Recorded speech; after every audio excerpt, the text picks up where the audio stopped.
चिड़ियाघर की कहानी। हाथी, तोता और खरगोश। एक बड़े और खूबसूरत चिड़ियाघर में जानवर हंसी खुशी रहते थे और रोजाना आने वाले मेहमानों को देखकर लुत्फ अंदोज होते थे। उनमें एक बहुत बड़ा और ताकतवर हाथी था जिसका नाम कालो था। कालो बहुत नेक दिल था, लेकिन अपनी जसामत की वजह से वह अक्सर शर्म महसूस करता था, क्योंकि इसे लगता था कि वो किसी के काम नहीं आ सकता। इसी चिड़ियाघर में एक बहुत बातूनी और तेज तोता भी था जिसका नाम मिट्ठू था। मिट्ठू को हर वक्त बातें करना, गाने गाना और दूसरों की निकाली करना पसंद था। वो बहुत अक्लमंद था और हर चीज पर नजर रखता था। उनके साथ एक छोटा और दाना खरगोश भी था जिसका नाम बनी था। बनी बहुत मासूम था, लेकिन उसकी आंखें बहुत तेज थीं और वो दौर की चीजों को भी आसानी से देख लेता था। एक दिन चिड़ियाघर में जश्न का समा था, क्योंकि एक नया झूला लगाया जा रहा था। लेकिन झूले का एक अहम हिस्सा, एक छोटी सी रस्सी जो किसी ने गलती से बहुत ऊंचे पेड़ की सबसे ऊंची शाख पर फेंक दी थी।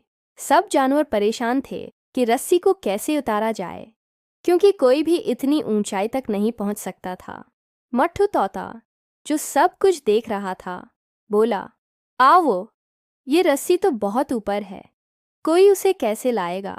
बनी खरगोश ने अपनी तेज नजरों से देखा और कहा, मैं देख सकता हूं कि रस्सी बिल्कुल शाख के कोने पर लटकी हुई है, लेकिन वहां तक पहुंचना नामुमकिन है।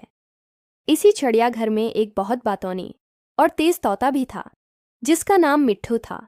मिट्ठू को हर वक्त बातें करना, गाने गाना और दूसरों की निकाली करना पसंद था। वो बहुत अक्लमंद था और हर चीज पर नजर रखता था। उनके साथ एक छोटा और दाना खरगोश भी था जिसका नाम बनी था। बनी बहुत मासूम था, लेकिन उसकी आंखें बहुत तेज थीं और वो दौर की चीजों को भी आसानी से देख लेता था। कालो हाथी उदास खड़ा था। इसे लगा कि वो भी किसी काम नहीं आ सकता, क्योंकि इसकी लंबी सौंड भी वहां तक नहीं पहुंच पा रही थी। मिट्ठू ने बिनी को देखा और एक मंसूबा बनाया। इसने कहा, कालो भाई, तुम अपने बड़े से जिस्म को पेड़ के तने के साथ लगाओ और बिनी तुम तुम्हारे जिस्म पर चढ़ो, और बनी तुम अपनी तेज आंखों से देखो कि रस्सी कहाँ है। फिर मैं अड़कर रस्सी को चोंच से पकड़कर नीचे ले आऊंगा। एक दिन चिड़ियाघर में जश्न का समा था, क्योंकि एक नया झूला लगाया जा रहा था।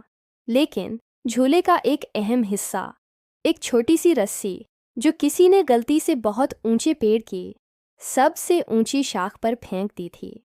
सब जानवर परेशान थे कि रस्सी को कैसे उतारा जाए, क्योंकि कोई भी इतनी ऊंचाई तक नहीं पहुंच सकता था। सबको ये मंसूबा पसंद आया।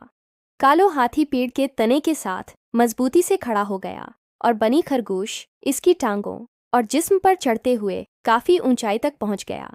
बनी ने अपनी तेज नजरों से रस्सी का सही मकाम देख लिया और मिट्ठू को इशारा किया। मिट्ठू फौरा उड़ा और अपनी तेज चोंच से रस्सी को मजबूती से पकड़ा और कामयाबी से नीचे ले आया। कालू ने हैरानी से पूछा, कैसे? मैं तो वहां तक पहुंच ही नहीं सकता। कालो हाथी उदास खड़ा था। इसे लगा कि वो भी किसी काम नहीं आ सकता, क्योंकि इसकी लंबी सौंड भी वहां तक नहीं पहुंच पा रही थी। फिर मिट्ठू तोते को एक ख्याल आया। इसने कालो हाथी को देखकर कहा, कालो भाई, तुम अपनी ताकत का इस्तेमाल क्यों नहीं करते? कालू ने हैरानी से पूछा, कैसे? मैं तो वहां तक पहुंच ही नहीं सकता।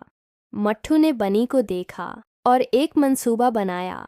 उसने कहा, कालो भाई, तुम अपने बड़े से जिस्म को पेड़ के तने के साथ लगाओ और बनी तुम तुम्हारे जिस्म पर चढ़ो, और बनी तुम अपनी तेज आंखों से देखो कि रस्सी कहाँ है। फिर मैं उड़कर रस्सी को चोंच से पकड़कर नीचे ले आऊंगा। सबको ये मंसूबा पसंद आया। कालो हाथी पेड़ के तने के साथ मजबूती से खड़ा हो गया और बनी खरगोश इसकी टांगों और जिस्म पर चढ़ते हुए काफी ऊंचाई तक पहुंच गया। बनी ने अपनी तेज नजरों से रस्सी का सही मकाम देख लिया और मिट्ठू को इशारा किया। मिट्ठू फौरा उड़ा और अपनी तेज चोंच से रस्सी को मजबूती से पकड़ा और कामयाबी से नीचे ले आया। तमाम जानवरों ने खुशी से नारे लगाए। कालो हाथी, मिट्ठू तोता और बनी खरगोश सब ने मिलकर अपनी अपनी सलाहियतों का इस्तेमाल किया और एक मुश्किल काम को आसान बना दिया। इस दिन के बाद कालो हाथी ने अपनी जसामत पर शर्म करना छोड़ दिया और मिठू और बनी के साथ इसकी दोस्ती बहुत गहरी हो गई।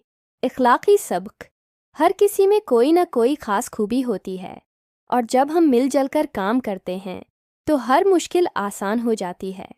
इत्तेहाद और ताउन ही कामयाबी की कुंजी हैं।